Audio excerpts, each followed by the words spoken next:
जब वरुण लोक में गए तो वहां पर बड़ी व्यवस्थाएं थी। यशोदा बोली बेटा तेरे बाबा को पतो ना है। तब भगवान श्री कृष्ण वरुण देवता के पास गए, नंद बाबा को लेकर आए। उसके पश्चात ब्रजवासियों ने कहा लाला तू भगवान है, कंफर्म हो गया, हमें अपने बैकुंठ को दर्शन कराओ। तब बैकुंठ का दर्शन कराया भगवान ने सारे ब्रजवासियों को। ब्रजवासियों ने कहा कि ब्रह्म कुंड में लगाओ गोता। वृंदावन में रंगनाथ मंदिर के पास ही ब्रह्म कुंड है, जिसमें डुबकी लगाने के बाद सारे ब्रजवासी चले गए थे बैकुंठ। और बैकुंठ में वहां पर कहा था कि प्रभु हमें तेरे बैकुंठ ना चाहिए, तेरे बैकुंठ से लाख गुना अच्छो तो वृंदावन है। वृंदावन के महिमा प्यारे कोई ना जाने, प्रेम नगरिया मनमोहन की प्रेमी पहचाने। वृंदावन की महिमा सबसे निराली है, सबसे अद्भुत है महिमा वृंदावन की। इसलिए ब्रज का रसिक भक्त कहता है कि हे प्रभु मुझे नाली का पानी पीना पड़े तो पी लूं, भक्तों का जूठन खाना पड़े तो खा लूं, पर वृंदावन कभी छोड़ के ना जाना पड़े। ये कहते हैं रसिक भक्त। ये वृंदावन भगवान का हृदय है, प्रत्यक्ष हृदय।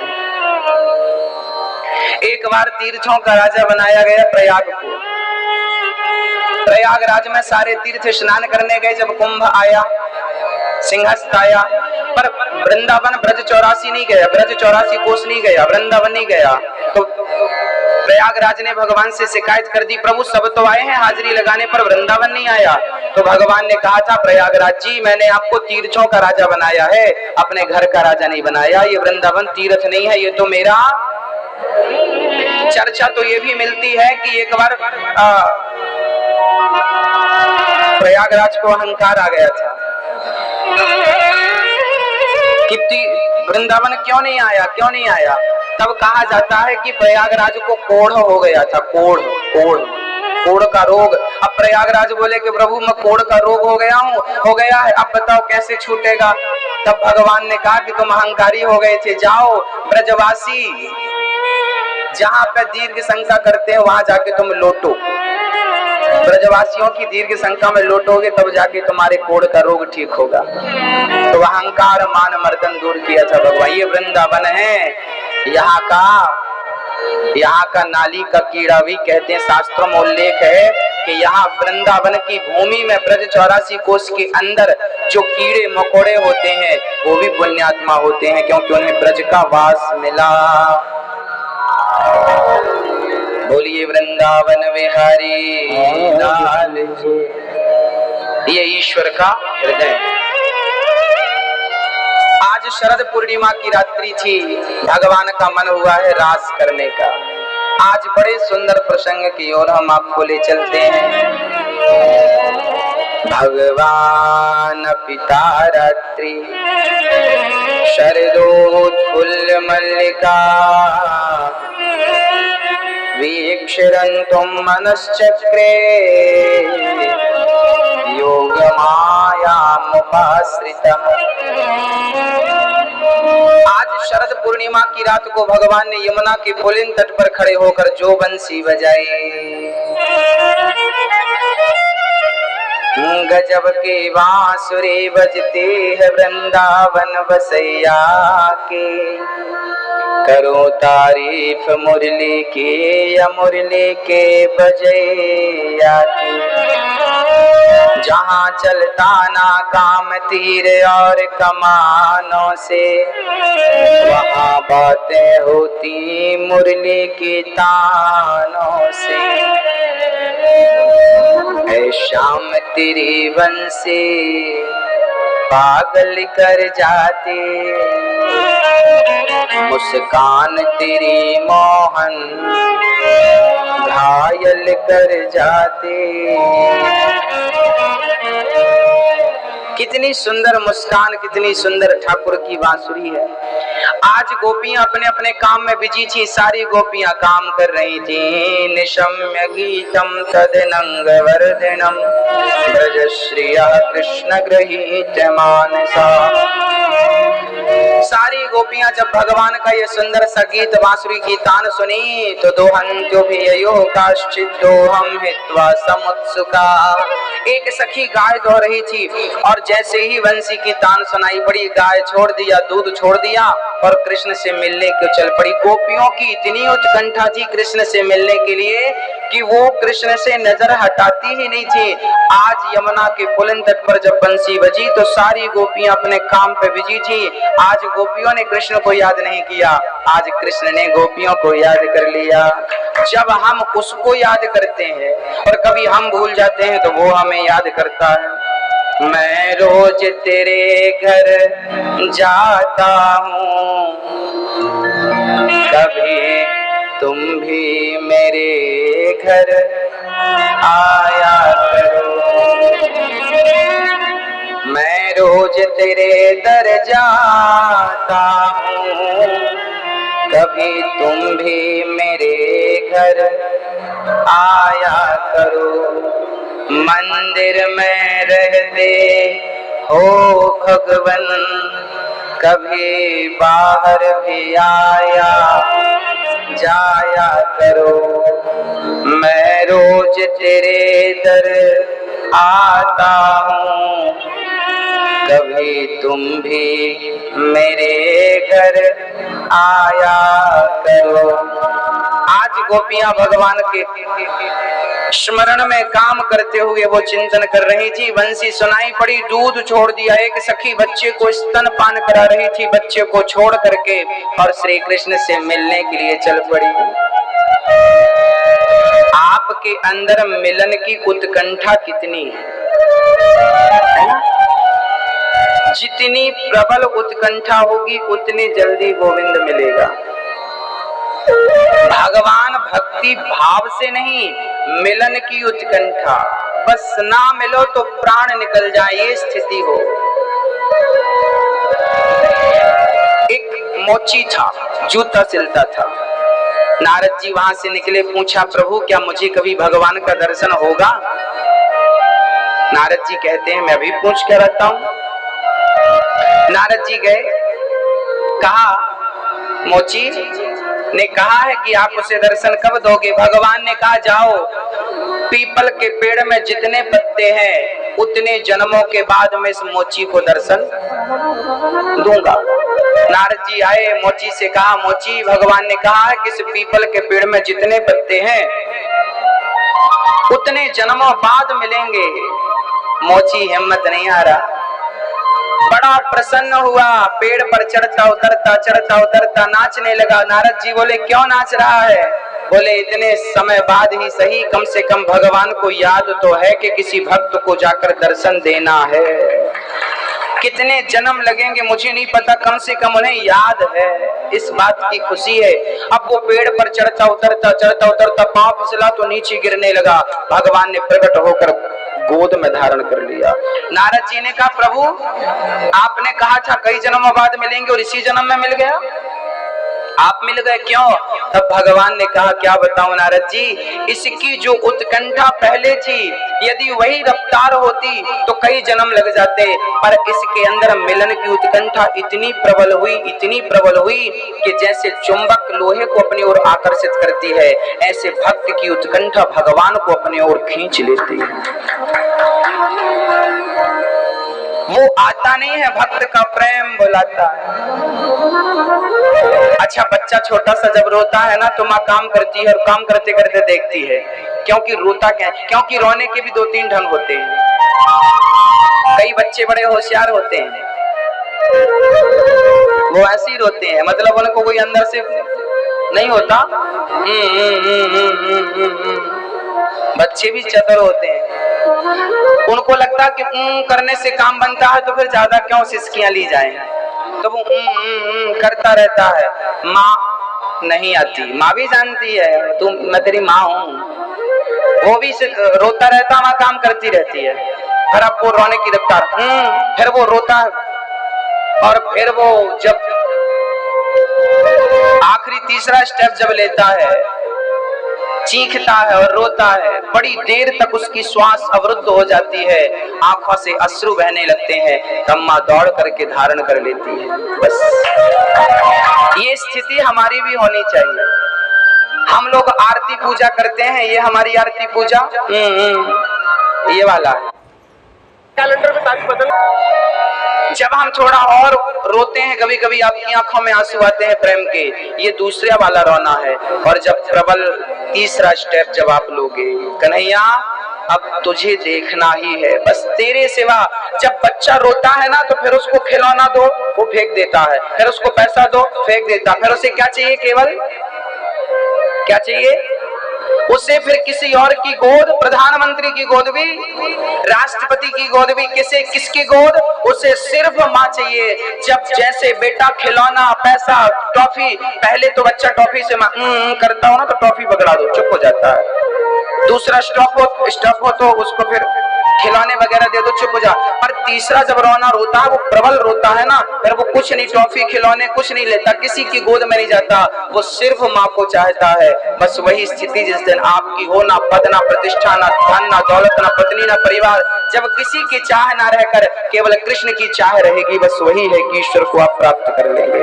वो प्रबल चाह होनी चाहिए, वो प्रबल उत्कंठा होनी चाहिए मिलन की। वो उत्कंठा हमारी जागती नहीं, भगवान मिलता नहीं। बिना उत्कंठा के प्राप्त नहीं किया जा सकता, याद रखिएगा।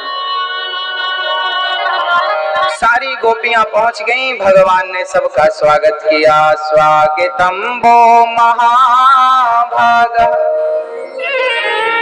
प्रियम किम करवाणि वः ब्रजस्य नामयं कश्चित् ब्रूता गमनका। स्वागतम वो महाभाग, स्वागत है गोपियों का, भगवान ने स्वागत किया। आओ ये बताओ कि तुम इतनी रात को, अब देखिए भगवान ना परीक्षा ले रहे हैं, भगवान परीक्षा ले रहे हैं कि ये बताओ इतनी रात को तुम यहाँ क्यों आई हो? गोपियां बोली, कन्हैया पहले तो आपने हमें बुला लिया, आपने ही हमें बुलाया, और आप हमसे कह रहे हो कि क्यों आई हो? अरे आपने ही बंसी बजा के हमें बुलाया था। भगवान बोले, मैंने आपको नहीं बुलाया, मैं तो बांसुरी बजा रहा था। अब सखियां तो पांव के अंगूठे से पृथ्वी को खोदने लगी, और भगवान बोले, क्या कर रही हो? बोले, गड्ढा खोद रही है। क्या करोगी? बोले, गड्ढे में डूब कर मर जाएंगे। भगवान बोले, तो पांव के अंगूठे से कब तक खोदेगा? तगाड़ी फावड़ा ले आओ, जल्दी खोदेगा। गोपियां बोली, जल्दी नहीं मरना, तुम्हें देखते देखते धीरे धीरे प्राण निकालने हैं, एकदम से मरने से क्या फायदा? आपका दर्शन करते करते अब भगवान ने उपदेश दिया यहाँ पर, धीरज धर्म मित्र अरु नारी, आपत काल परखे चारी। भगवान ने यहाँ उपदेश किया है कि नारी को कभी भी अपने पति का परित्याग नहीं करना चाहिए, पति कैसा भी हो। पति अंधा हो, लंगड़ा हो, बहरा हो, काना हो, रोगी हो, निरोगी हो, कभी भी नारी को अपने पति का क्या नहीं करना चाहिए? त्याग नहीं करना चाहिए। मैया जी, पति कौन होता है? कौन होता है? दुश्मन? कौन?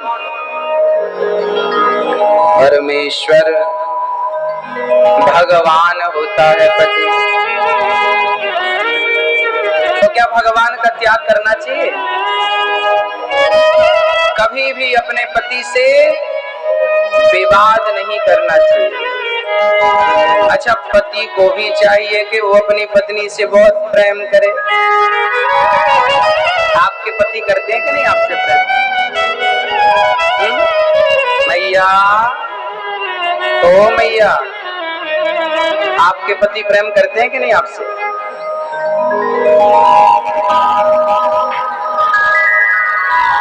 कौन सा वाला समझूं?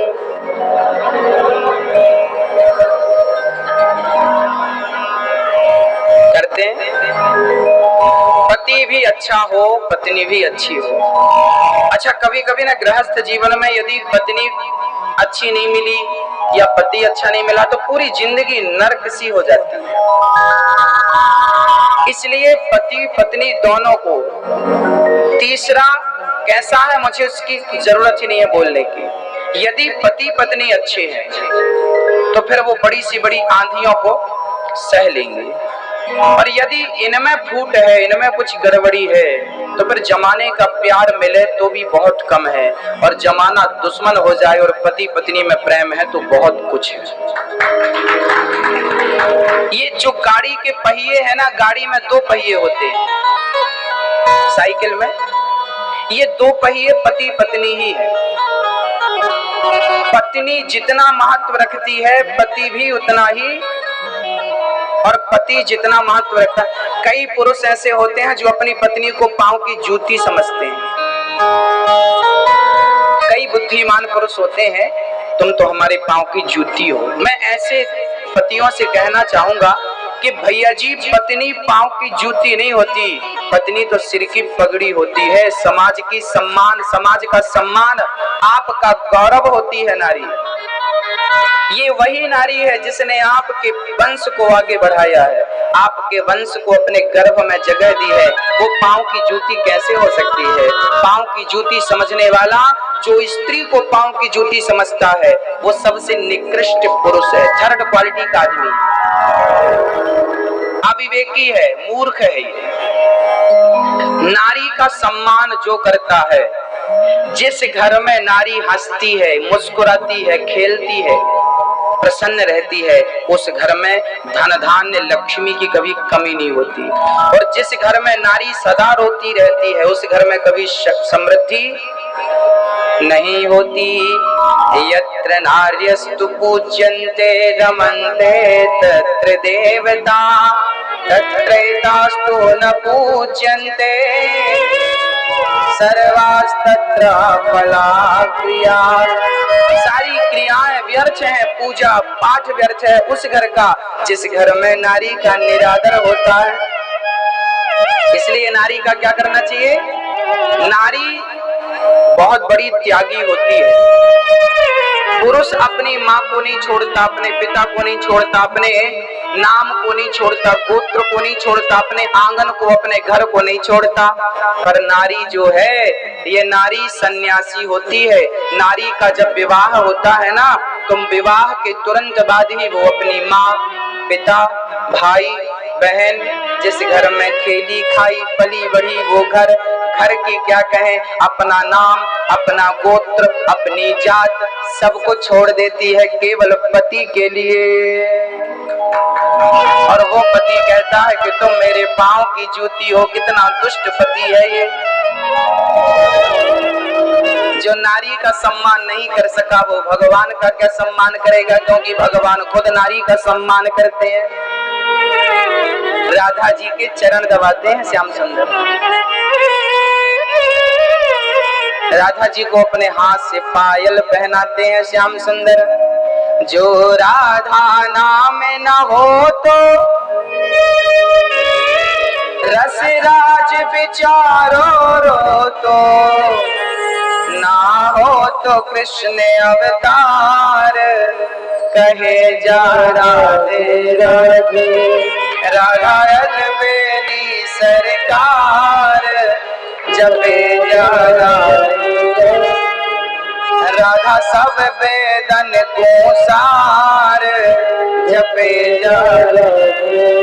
तो ये राधा रानी का, अरे माता सीता को भगवान अपने हाथ से गजरा पहनाते थे और सीता को लेके गया कर लेते, पर ना, नारी की मर्यादा के लिए, नारी के सम्मान के लिए रावण को मार करके समुद्र में सेतु बना डाला मेरे राम ने। लोग कहते हैं प्यार की निशानी ताजमहल है, मैं कहता हूँ प्यार की निशानी तो ताजमहल नहीं, राम सेतु है, जो राम ने सीता के प्रेम में सेतु बनवाया, पानी के भीतर, पानी के ऊपर। बोलिए राजा रामचंद्र भगवान। हमारे भारत में ना गृहस्थी अच्छी होती थी। राम और सीता के बीच में कभी झगड़ा हुआ? दशरथ जी और कौशल्या के बीच में वो कैकेयी से झगड़ा नहीं हुआ था, वो कैकेयी से राम ने वरदान मांगा था छोटे में कि माँ मुझे आप वनवास भेज देना, इसलिए कैकेयी ने राम को वनवास। कैकेयी बहुत प्यार करती थी राम से। जिस घर में एक दूसरे के प्रति प्रेम होता है ना, वो घर स्वर्ग हो जाता है।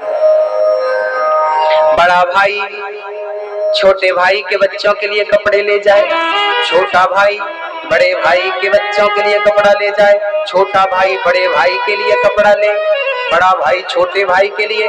हमेशा आप अपने लिए शॉपिंग ना करें। सोचिए, एक बार विचार करिए कि छोटा भाई बड़े भाई के लिए शॉपिंग करे और बड़ा भाई छोटे भाई के लिए शॉपिंग करे, देवरानी जिठानी के लिए शॉपिंग करे और जिठानी देवरानी के लिए शॉपिंग करे, और दोनों जिठानी देवरानी मिलके सास ससुर की शॉपिंग करें। वो घर है क्या? अरे वो स्वर्ग है।